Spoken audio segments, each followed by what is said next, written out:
Hi, welcome to Teach, Play, Love. Today we're going to be talking about screens and young children. This is Teach, Play, Love. Hi, Rachel.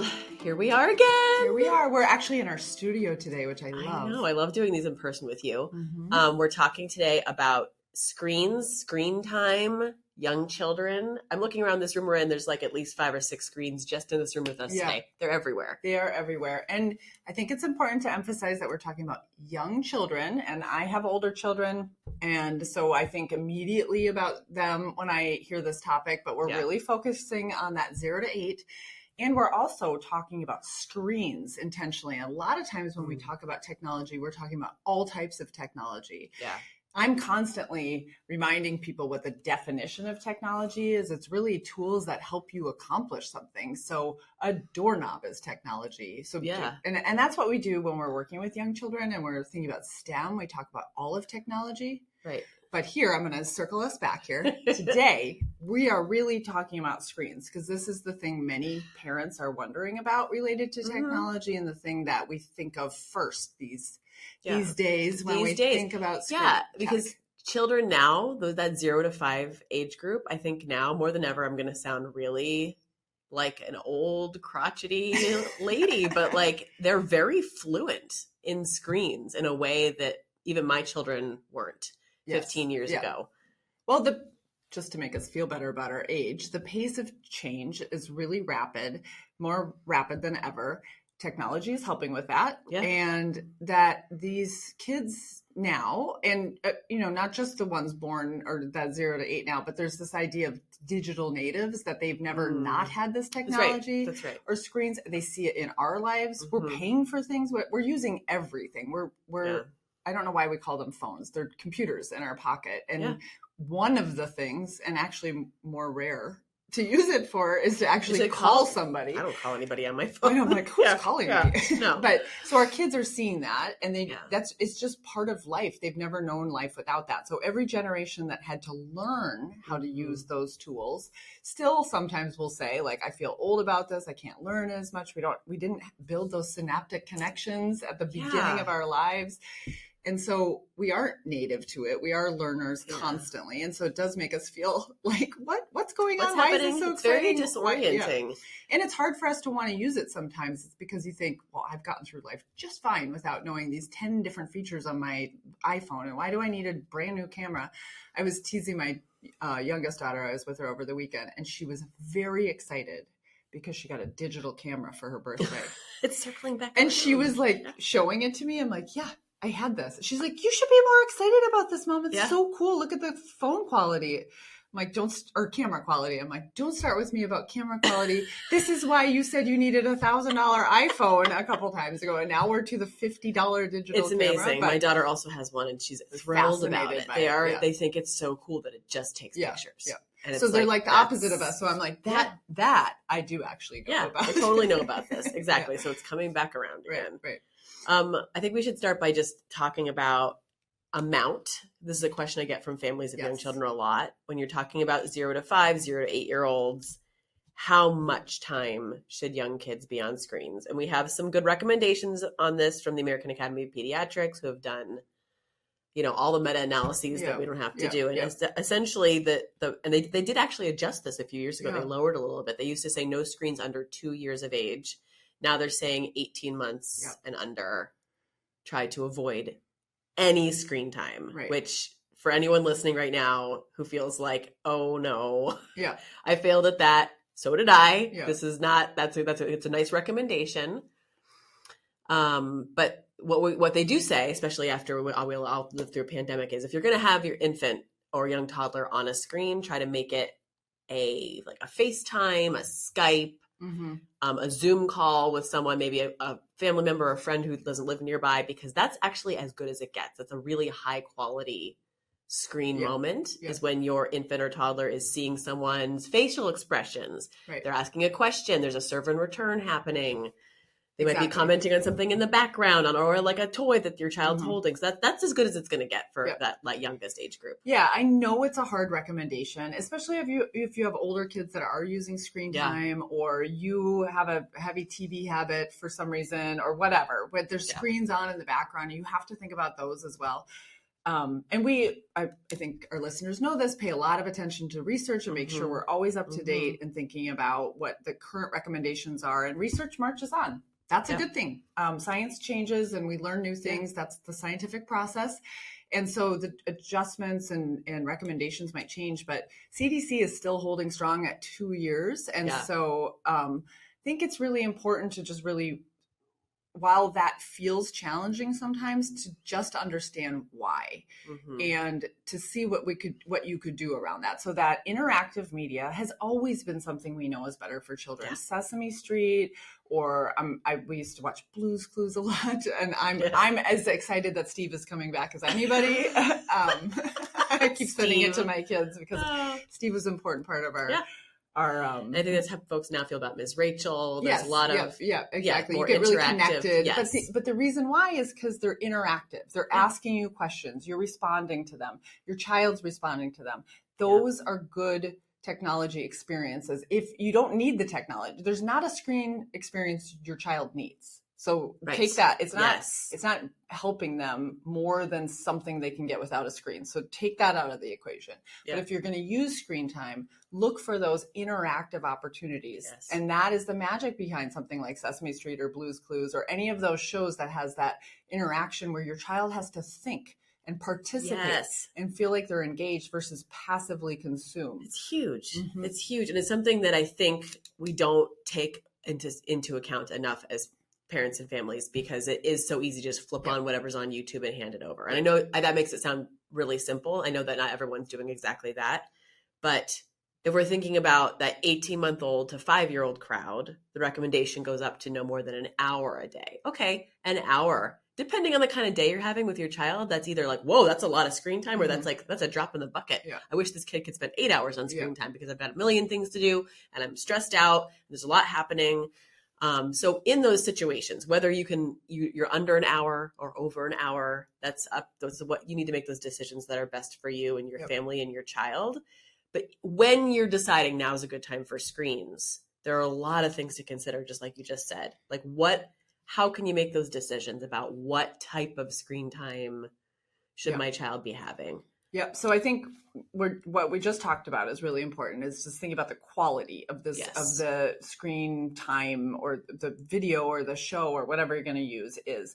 You also want to think about, when kids or adults even, I was just admitting before we taped my obsession with Duolingo streaks, is like just to be understanding about the design behind the technology. Yeah. When somebody gets really excited about streaks, or I have to watch the next episode, or this is going to happen, and they're designed like that. Yep. They're designed to get you to come back for more. So be really mindful of that's an intentional design.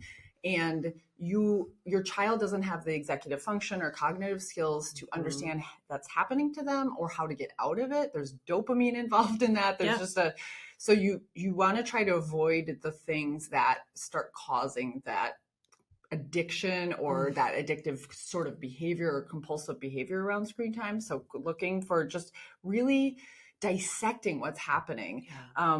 I used to do that with my kids with commercials, and commercials I don't have a lot of commercials in my life anymore. You don't need them, but sometimes, people are exposed to them still, but what are they trying to sell us? Yep. How are they trying to sell it to us? Just talk about it, just dissect it. Try to have screen time with your child, or if you can't, if you're, let's say I see a lot of screen time on airplanes, and I get it. I get that that's a fair time to want to use screen time, but ask them a question about it, talk to them about it, ask what they're noticing, ask what they wonder, just get them engaged a little bit in that pre, post, during, so it's not such passive consumption. Just a little bit will make a big difference. Make sure they're hearing lots of vocabulary. Make sure if you can, do some research on the show and what's going into the development and the production. Do they care about enriching vocabulary? Yes. Are they thinking about children's cognitive development? Are they introducing social emotional concepts or scientific reasoning? There's a little girl that I spent a lot of time with, Leah, and she was telling me about clouds one day. And I'm like, how does she know so much about clouds? But it was from a video she had watched. Yeah, so a high quality video. Yeah, a high quality video she had watched. And then but then we were applying it to real life. And we were having a discussion about it. And we were talking about that. She knew more vocabulary about clouds than I did. And she was 4 years old. So it was a really interesting conversation. But I think if you're making sure that those things are packaged around the screen time or built into the screen time, and what you were saying too about Zoom or interactions, FaceTime with it, that's just going to happen. That's why American Academy of Pediatrics has kind of made an exception for those kinds of things, because it's that interactive two-way conversation. You said so many things that reminded me. So when I was getting my master's degree in child development, there was a whole concentration you could do on developmental child development and technology development and screens. And some of the folks I graduated with went on to work at children's television programming, and I tracked where they went. And then when I had my own kids someday, I was like, I know that production company cares about child development because they hired my friend Kim or they hired my friend. Yep. And so that says a lot to me when they have child development experts on staff in, informing how the script is written, what kind of words are we using. I think it's really hard. I really also want to emphasize that you said using screens with your child whenever possible. If you can, I know that we do use it as a way to get our own stuff done sometimes. Again, that's real life. It happens sometimes. But asking those questions, asking your child to do some critical thinking, which of those characters would you be friends with afterwards? Or are you curious about anything from that show today? Just like starting a conversation that lights up a part of their brain. Yep. And it gets them doing some recall. You're doing some executive function, some working memory. There's some really good things you can do. Another thing that I remember one of my professors talking about was this idea of using screens as a playpen versus a playground, which I love this metaphor. Yeah. Her name was Dr. Marina Bears. And she would talk about this. And it's such an easy metaphor for me to access as a mother because, again, real talk. Sometimes screens are going to have to be a playpen. And that's okay. 10, 15 minutes so you can take a shower. You have a really important work phone call. A playpen's a safe place to be. Let's not knock the playpen. My younger brother's actually alive today because of the playpen. My mother dragged one all over the house. She had 3 kids. It was chaos. It's a safe place, but there's not a lot going on, right? There's not a lot of room for exploration, for creativity. There's not a lot of social interaction happening in a playpen. The kid is safe, which is aces. We love that. Yeah. So sometimes that's what your screen time is going to be. It's going to be a playpen. The playground, however, if you think about an actual real playground, there's like a nice healthy fence around it, but there's tons of room to explore social emotional learning happening. You're taking maybe a healthy risk. You're testing something out. You're failing. You're trying again. You're manipulating things. You're dumping the sand out of the bucket. There are screen time activities that are like that, even for young children. It's a playground. Yep. You can have a game on an iPad or on a tablet. That's a puzzle where they're manipulating something. You can have, are you building something? Are you doing maybe a yoga video or something where you're mimicking something? TV programs, YouTube channels, sometimes the shows that we as parents find the most mind-numbing and boring are actually the best for your children because they're the ones that they speak slowly. Right. They're asking, do you see the 3 red balloons? And then they pause. They break that fourth wall. They're looking at your child and they're saying, yeah, the 3 balloons are right here. One. And for us as parents, we're like, oh my goodness, this is so. The balloons are right there. Yeah. Duh. Right there.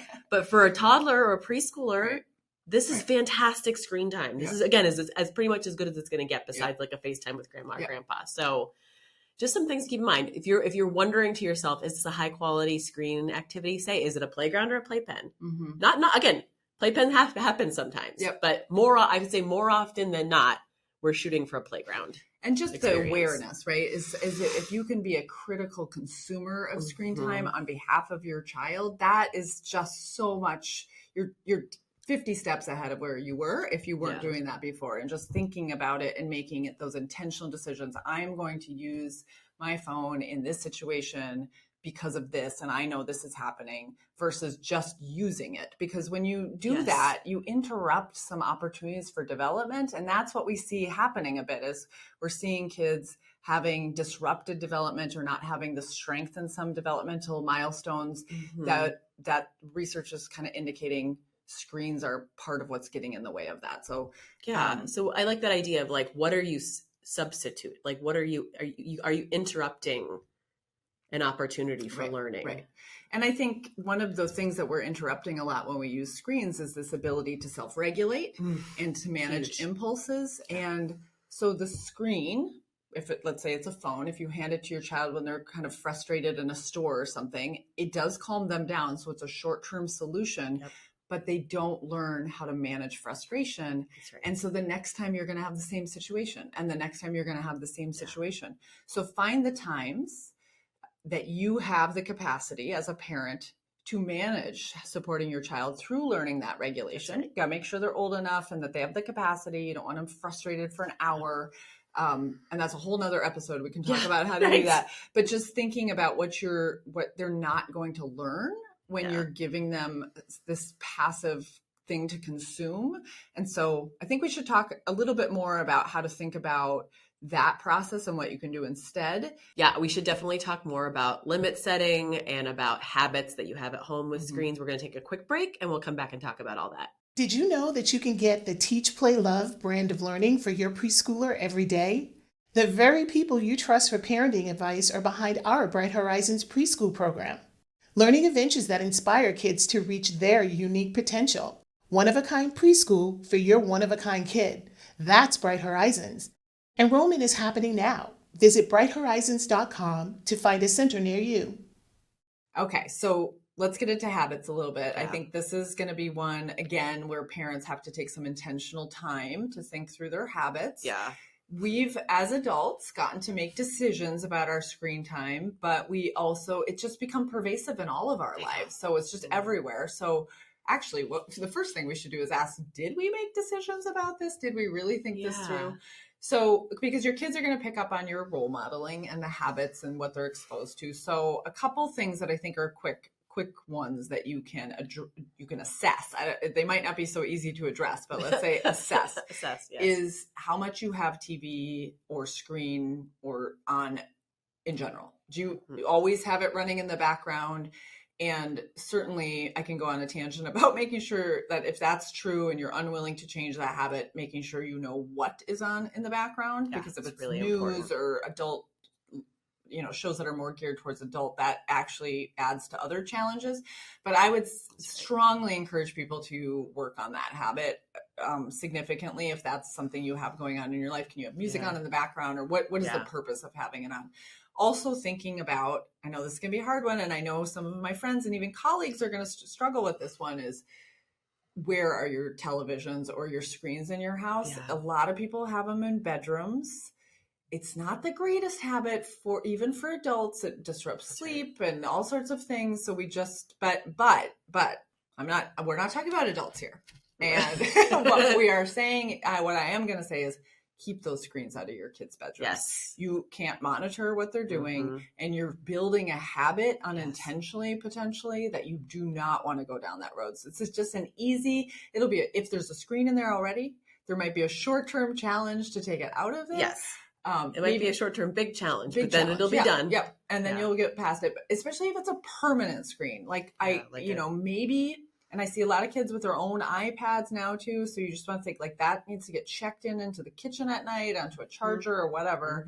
You really want to figure out a different way. Again, a lot of kids I know fall asleep to music. That's not new. You don't need a screen for that. That's right. There's other ways to do those things. So we're saying these habits, fully recognizing they might not be easy to break, and that the adult habit might be stronger or as strong as the child habit. But this is on behalf of your child, because you're helping them in the moment, but you're also helping build healthy screen habits for a lifetime. And they need that. That is now a part of parenting, just like healthy eating habits, and healthy sleep habits, healthy screen habits.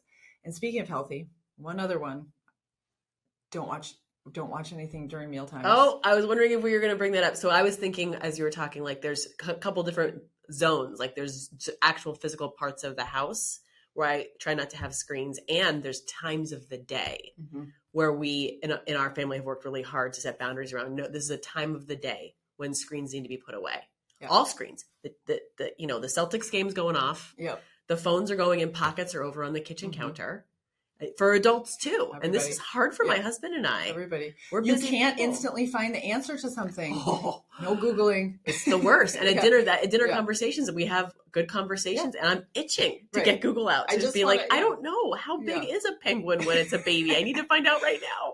But the fact that you don't have a screen on, you're having that conversation. Correct. How big is a penguin when it's a baby? That's a good one. That's a great conversation. No. We just read some research recently that is fairly distressing, should be for parents, but definitely is for child development specialists, is that children with screen time are missing up to 1,000 words a day. And the reason I think that just hearing that is probably distressing for most people, but I'll add to it by saying the reason that matters so much is one of the most important developmental experiences a young child has is hearing language and rich back and forth conversations. That's right. And vocabulary. We know so much about how the brain develops with or without that kind of interaction when they're younger. Mhm. And it's not good news if they are not getting that rich interaction. Yeah, so we are back to something I said earlier. We are replacing developmental opportunities when we have too much screen time. So I love what you were talking about with your mom, using the playpen as in the shower when she was going in the shower, because that's not a time you would be interacting with your child. Right. So you're not missing vocabulary. You're not missing a rich conversation. Yeah. If you're in the car and you could be talking about what you see, or let's count trees, or let's compare cars, or you could be playing a game or something like that, then you might be replacing. Maybe you have to do something for work and you are trying to keep your child busy. There's a lot of ways you could do that without screen time, but you are not taking the place of what would otherwise be a rich interaction. That's right. So be very mindful of that in your habits too, is if you could be talking to your child, playing a game, helping them build some regulation. And I know we have another episode. I really want to talk about self-regulation and waiting time because it's important to me, but we have another episode on that. But I would just, those 3 times, and I love what you said about zones, is make mealtime precious, even if it's in the car, because we always talk about family mealtime. And I mean, a lot of families aren't sitting around at a table every night, but make that precious, make that a time for that rich conversation. Yep. You won't regret that. Oh, you will not. Get screens out of kids' bedrooms. And really just be mindful about these times that you're having TV on. If you're not actively and need to be consuming it, it should really be off. And I'm saying TV, that's probably aging me too, probably computers or screens or laptops or iPads or whatever kind of screen you have. Yeah.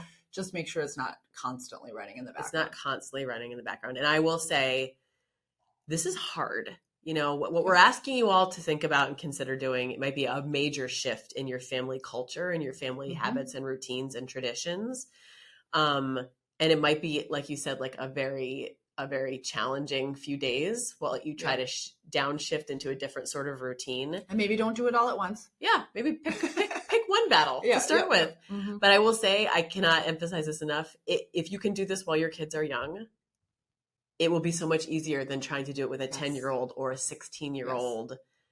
Just speaking from personal experience, I've got teenagers now who have, my 16-year-old is a responsible kid. She's got full access to her cell phone, Wi-Fi. I'm not actively monitoring every single thing she's doing online the way that I did when she was younger, right? I was a curator when she was younger, right? I would curating her screen time experiences. I have to let her be an independent young person now. She's going to be going off to college soon. So I'm giving her that independence with lots of good ground rules. And she is turning her phone in every night. She's got a curfew for her phone. She does not pick up. She's not allowed to have her phone at the dinner table. If I was trying to start that with a teenager, it would be a nightmare. Yes. The reason that we've been able to have some healthy boundaries with her on screens is because we started when she was young. Yep. And it was a conversation. It was let me explain to you. And for those of you who are listening who have maybe older preschoolers or kindergarten prep kids or even kindergartners, you can involve them in a conversation about this. Here's why we need to be doing this. Like, do you have any ideas about how to make this easier? And you can say, I listened to this podcast and there's some really good research about this. And, this is what's going to be best for your brain and for your body. And these are the choices that we have to make. And do you have any ideas about how we could do this together? Involve them in that change a little bit. Such a good idea. We talk about that all the time, is asking children to weigh in. They often have a good idea. They love to be respected and honored, and they are good. They're good little problem solvers sometimes. They might have an idea that you wouldn't have thought of. That makes it so much easier. And if they get to make some rules for you, they love that. So if you say no screen time or no screens at the dinner table, and they know that that's going to change a behavior you have, that's right. They will go along with it just to see that you have to do something that they said, so that you can have a little fun with that. I think just really empowering the whole family to make these decisions together, if that's where you are. But I want to emphasize something you just said, and think another thing we talk about a lot is playing the long game. Is you are developing a future adult. And so thinking about how you will build versus have to reverse something. So if you're thinking, okay, this 2-year-old is going to be a 16-year-old at some point, and they're going to want to do these things with social media or whatever, how do I make sure that I'm incrementally growing those habits, that access, and real critical consumer thinking? That's really important. And as technology changes, as we now have to think about how AI is going to affect our children, being a critical consumer of anything that comes through a screen is such a valuable skill. Yeah, it's huge. Start now working on that.